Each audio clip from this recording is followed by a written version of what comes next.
January, the Football Writers Association typically hosts our Tribute Award night, presenting our honour to an individual that the National Committee feels has made an outstanding contribution to the national game. Our most recent recipients, Pele, Gareth Southgate and Vincent Kompany. Last year, our executive committee accepted the pandemic would prevent us from holding our rare night of glamour in the salubrious ballroom at the Savoy Hotel in London. But we agreed we should honour our recipient, even if only in video form. This year, we pay tribute to a footballer who has used his profile to help millions of children during the greatest crisis this country has faced since the Second World War. Marcus Rashford is proud to call himself a footballer, and how proud the game is to call him one of our own.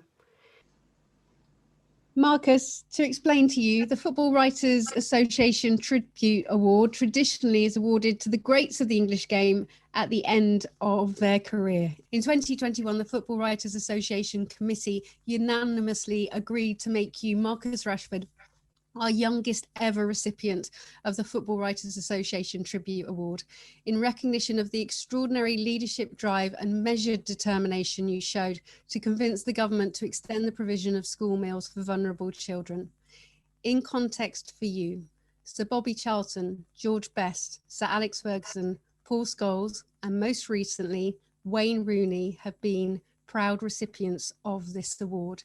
Can you tell us what those names mean to you and to be following in their footsteps at 23 years old? I mean, I think you just said it then. You know, as a kid, you want to follow in the footsteps of people that you see as your heroes. And I know on my journey to the first team, it was all about doing the things that they had done, making the same steps that they had made to get into the position that they was in. And you know, I've been lucky enough to be able to experience that journey and make my way into the first team like what they did. So yeah, to get this award and for them to have had it before me, it's an amazing feeling.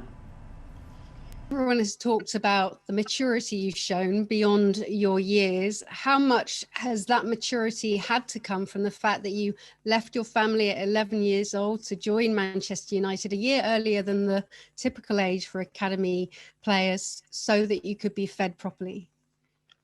Yeah, I think, you know, at the time decisions have to be made, and it was, you know, the people around me that helped that decision.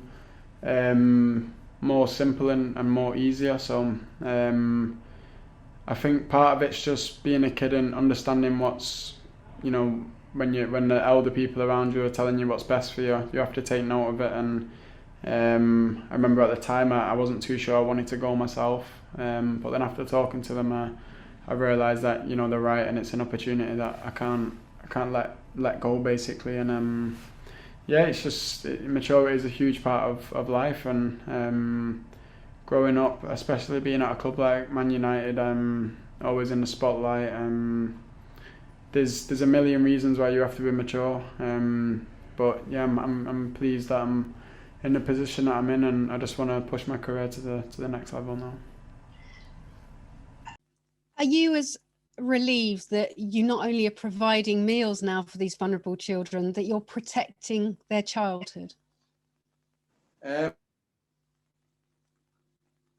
Because we're at the beginning of what I see as a long journey, and yeah, I'm definitely not at the stage of relief yet. I feel like there's a lot more that needs to be done and a lot more steps that need to be taken forward. But on the positive side, we have started to take a few steps in the right direction, and for me now, just because we've done that, it's not about just sitting back now and being happy with what we've done. It's about what's next, and what's next in the chapter of these children's lives. We'll very much focus on the football shortly, but people want to know what's happening next. I believe you're going to be working with Theresa Coffey, the Secretary of State for Work and Pensions, to discuss the shortfall of 1.8 million who are still without support. Yeah, that's a big issue for me and my team that are working on it. the amount of numbers that still don't have the support that they need. We know we've managed to reach a lot more people that weren't getting reached, but there's still people out there that are really struggling, and if we can make a 5-10% difference to every single one of their lives, then it puts everyone at a good baseline, and then we can start to work on foundations for the future. But until everyone's on the same playing field, it's difficult to start jumping ahead and asking for things that are necessary, but the timing would be wrong. So we need to make sure everyone's on the same level first, and then we can start to improve that level until they're where they belong. Marcus, you are not a politician, you are a Premier League footballer, but many are calling you one of the greatest lobbyists they've ever seen. How much has Manchester United, Fergie time, this belief of never giving up, of the measured performance on the pitch, shaped you to achieve all this? I think it's just never giving up, something that United give to when you're at United's academy. They give it you from then, and from as someone who's been here from 5 or 6 years old, it's sort of like it's just ingrained into your personality and the way you are on and off the pitch, really, and just in whatever it is I do. If I'm losing at something, or something's not quite going right, I want to keep going until I get better at it, or I start to win. And I've been like that since I was a kid, and it's from United where you grow that determination and desire. The last Manchester United recipient of the Tribute Award was Wayne Rooney. How much of an influence was he to you? How much did he shape you with the different varieties, the way that he could play? How much did you watch him, admire him, grow your game via him? Yeah, I think me and Wayne are different players. We play a lot different on the pitch, but in terms of the way he showed his versatility on the pitch, and he's what I'd consider one of the best players the Premier League has ever seen, and because he can play, you can put him anywhere on the pitch, and he just has that football understanding. And there's a few other players like Scholes. You could play them anywhere, and they'll make things happen, and they'll give you a good performance. And for me, despite all of his goals that he scored, that's one of the things that stood out to me. At the time, I think he was playing number 10 when I first come in. Sometimes midfield, and sometimes as the number 9. So I just seen the professional side of it, and he was always ready to play and give his best when he was on the pitch, and that's the bit that made me. It probably made me mature a little bit as well. Just seeing how professional he was. I'd been a fan of his since I was a kid, watching him score goals left, right, and centre. So the goals I knew he was scoring, but this side of it, that's what was new to me, and I'm glad that I got to experience that. I think Karen has something to show you now. The work he's doing is unbelievable. To challenge the government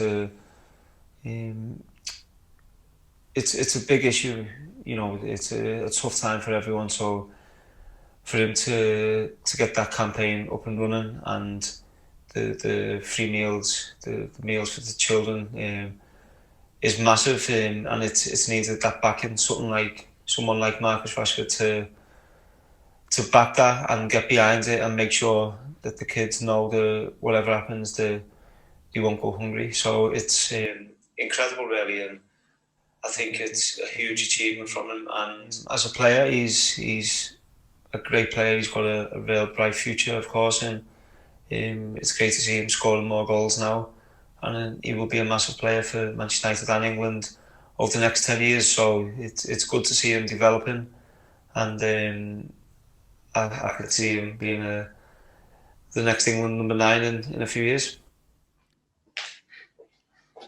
It's definitely nice to hear messages from people that you look up to and aspire to be like. So it's a nice bit of positivity from me.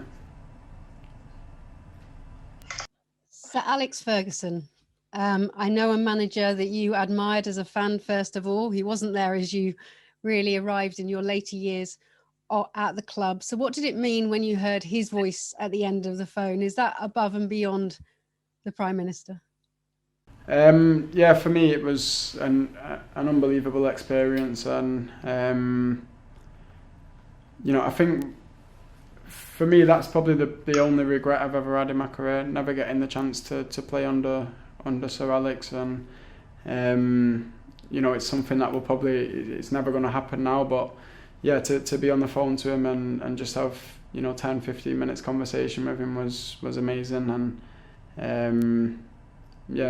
I'm pleased that he was aware of the situation and he wanted to help as well. So it was brilliant. And Karen also has another message for you. I'd like to congratulate Marcus on his achievement in his presentation tonight. Knowing him since we were a kid at 7 years of age and seeing him develop through the ranks at Manchester United into a truly wonderful person, apart from his football life, what he's achieved in the last few months is quite astonishing. How he's helped the people in need is a truly amazing achievement, and I'd like to congratulate him on that. He's shown to young people in particular there is a different way of dealing with life. He's shown great humility, he's shown courage to do what he did, and so this achievement is well deserved and it should be recognised in what he's done. So Marcus, well done, a fantastic achievement. Yeah, he's always, from the beginning really, he's backed me with what I'm doing, and probably when other people in sports, they was telling me, not to do it, focus on football, blah, blah, blah. He said if I believed in it, and I believe it's the right thing to do, then he's behind it, and them words from him are, it's an amazing feeling to hear that.